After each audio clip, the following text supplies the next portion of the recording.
What's going on, guys? Welcome back. NFL commentary for today. Do me a favor, take a moment, like button, subscribe button, criticism in the comment section, Twitter, shutdown safety is my username.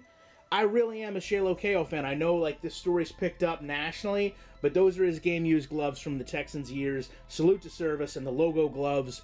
The reason I respected Shiloh so much is you have to remember, he surpassed Ed Reed. Ed Reed signed the big deal with the Texans, if you guys remember. A couple games he was shown the door, and it's because Shiloh Keo played so damn well, they didn't have a need for Ed Reed anymore. And Ed Reed, of course, went to the Jets, didn't do all that bad, and then Shiloh kind of had, to be honest with you, he kind of just got caught up in the wash. You know, the Texans were going through some changes, he ended up going to Cincinnati, things don't work out there, but that's where things get interesting.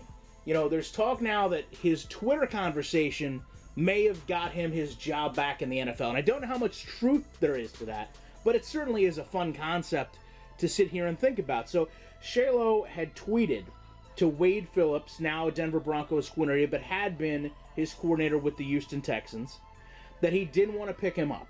And this was in relation to Josh Bush getting signed a couple days prior.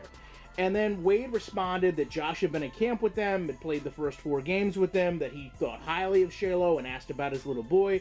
Shiloh basically responded, my son's doing fine. Remember, I was in the same system. Keep me in mind if things don't pan out.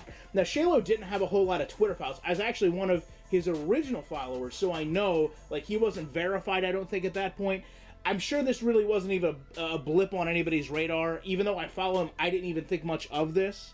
But lo and behold, a couple days later, the Broncos end up signing Shiloh Keo. Now, they haven't came out with the terms of the deal. It could just be, a practice squad. It could just be a holdover for a moment or two. Probably not a multi-year, multi-million-dollar contract, but nevertheless, probably one of the coolest stories we've heard of somebody getting their job back in the NFL via Twitter.